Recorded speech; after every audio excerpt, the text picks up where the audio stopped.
Welcome to the panel presented by Sport Check here alongside Jack Michaels and Bob Stauffer. I'm Tony Brar. Guys, first edition of the panel in 18-19 season. That means we're in rookie camp right now. You guys made the trip down to Calgary. Unfortunate result in a 7-3 loss for the Oilers. Bob, we'll start with you. Just overall thoughts on the game, and how much do you really buy into this in terms of development? Well, I mean, Tony, it's interesting, right? Like the last 4 years in Penticton, the Oilers rookies didn't lose a game. They went 10-0-2 during that stretch. But I think Jack will agree with me. I mean, it's more about the individual assessment than you're seeing with players and progression. The one thing I will say is I know the Oilers organization as a whole, and every organization in the league is trying to do this, play quicker, play faster. And I think we saw a bit of that. I mean, the two goaltenders had tough afternoons. They had some pucks in that they'd probably like to have back. But there was some real good storylines throughout the course of the day and some strong performances. So obviously Evan Bouchard, Tony was a guy that showed tremendous poise. You know, Tyler Benson made a couple of real good plays, real deft touch plays. And I know Jack liked a couple players as well. Well, I thought Caleb Jones, first of all, welcome, Tony. It's nice to have another Edmontonian. Thank you very much. Welcome back to the city, I should say. And I'm now officially outnumbered 2-1 again.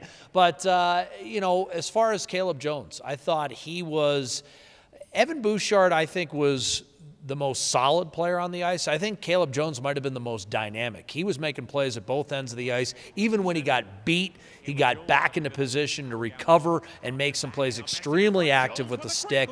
And really, I was impressed by his explosiveness. So I thought that was a real positive. I thought some of Edmonton's depth players showed up as per usual. There's always an interesting kind of couple guys that emerge from nowhere. Jared Wilson had a nice fight and played pretty solid on the back end for a guy we didn't know much about other than he played NCAA Division I at RPI. And Bob's right. I think the score you don't get too caught up in because, number one, Edmonton outchanced Calgary significantly, and number two, we know from experience that Stuart Skinner is much better than he showed on Sunday afternoon. 4 goals on 13 shots. That's a bit of an aberration. So I imagine his play will return to the mean. And ultimately, I thought it was a pretty good performance, score notwithstanding. And again, in a rookie tournament, especially when you look at Edmonton's results the last 4 years in Penticton, 10-0-2, I mean, ultimately, it doesn't matter a great deal. It is about what you talked about, development. Exactly, and it was interesting to see Jay Woodcroft kind of talk about correctable mistakes and that it's only day 3 of rookie camp, so that was an interesting note by him and Evan Bouchard. You guys have talked about Bouchard in length. There's a couple of other players Oilers fans are really looking at, that being Ethan Bear and Kyler Yamamoto. What did you think of the two youngsters? Jack, we'll start with you. Well, actually, I thought those two were among at least the high-profile guys. They had quieter games. Kyler still made some plays in terms – what's impressed me most about him when I've seen him play is his ability to do some things on the forecheck to create instant offense, to create some turnovers with an active stick, with surprising grit in the corners. It's no longer surprising because that's now, you know, how I know he plays.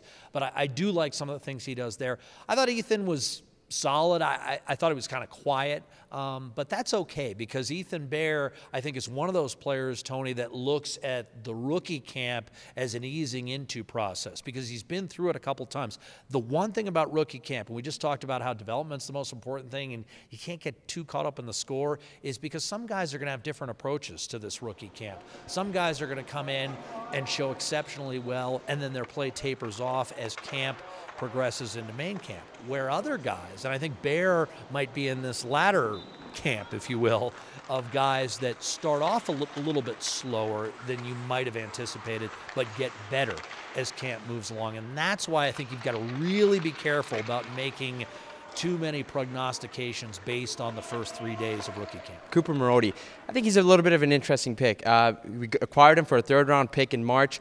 The Oilers signed him to a 3-year entry-level contract, led Big Ten in scoring. Is he kind of a dark horse to make this team out of training camp? For me, he is and he isn't, okay, because I think they've got a pretty good feel on the player.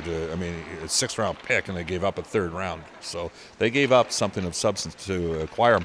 I think he needs more quickness in his game to play at the next level. But I could see Cooper Marody being, if he were to be in the American Hockey League for a year, I could see him being a 45 to 55-point guy. And people say, well, that's not a big deal. Actually, that is. There aren't a lot of players that put north of 60 points up in the AHL. He's really smart, okay, and he's got good hands. And so as he gets that extra step to, and improves on that. He's definitely got a chance to be a player. If you go back 4 or 5 years, Tony, there was a guy in here named Chris Vandevelde who had some of Marodi's skill set, but not the finish. Yeah. He had some of the polish that Marodi has in his games in terms of always being in the right spot and making the smart plays, but he didn't have near the finish that Cooper Marodi did.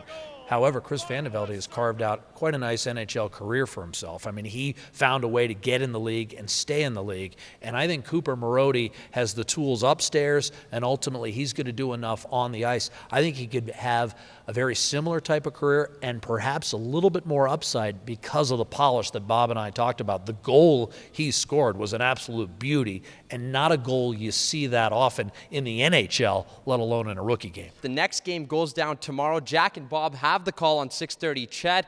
That is against the Nate McEwen All-Stars. Puck drop is at 7 p.m. Thanks for tuning in, and we'll see you next week.